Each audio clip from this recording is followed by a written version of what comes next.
Well, today we learned the names of the young victims in the shooting spree in the Connecticut school. All of them were first graders. The medical examiner reported all of them shot at close range. And we are also hearing from other parents and families in the shattered community. David Muir has more on the victims of this heinous crime. As you drive through this community, the signs of grief are inescapable. On the side of the road, "We love you," Sandy Hook Elementary. And tonight we're hearing a father's anguish. Robbie Parker lost his daughter Emily. She was 6. I don't know. I don't know how to get through something like this. My wife and I don't understand.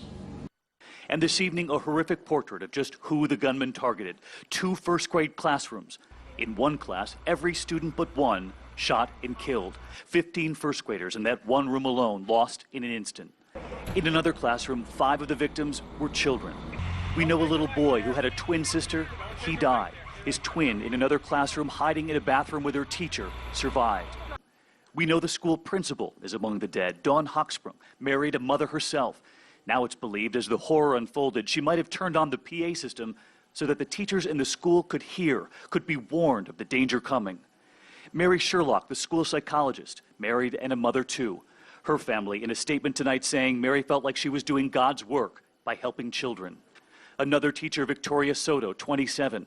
Her family says her body was found in a position shielding some of her first grade students. She hurried most of them into a closet before the gunman arrived. Her life dream was to be a teacher, and her instincts kicked in when she saw that there was harm coming towards her students. And tonight, some of the youngest faces. Catherine Hubbard, just 6 years old, her family in a statement saying, "We are greatly saddened by the loss of our beautiful daughter, Catherine Violet." Anna Marquez Green was 7. She grew up in a home of jazz. Her brother survived in the school. Her father saying they're struggling to work through this nightmare. And Jesse Lewis, just 6. His father was headed to school to watch him make a gingerbread house. And tonight, for the first time, we hear from one of the first responders who was inside that fire hall where parents were told to pick up their children. We met counselor Sarah Catrulia. It was like watching something that wasn't real. She watched as it dawned on the parents who'd been waiting as the others left, telling me they all knew the answer in that room, and yet they kept waiting. And being there, seeing the individuals who I know were going in that room to hear horrible news, not pick up their kids, and then seeing them leave just so distraught and, from a position where you're trying to help and feeling so helpless. She said some needed hugs, others simply needed someone to hold their hand. I think just needing to be there because that's where their child was. Around the corner.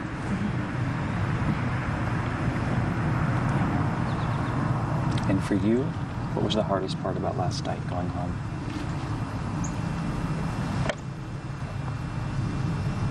Knowing that I was going home.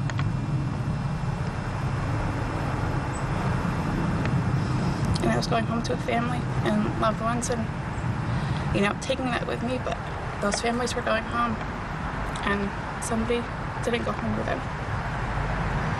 That was the hardest part. We'll be right back. Come on.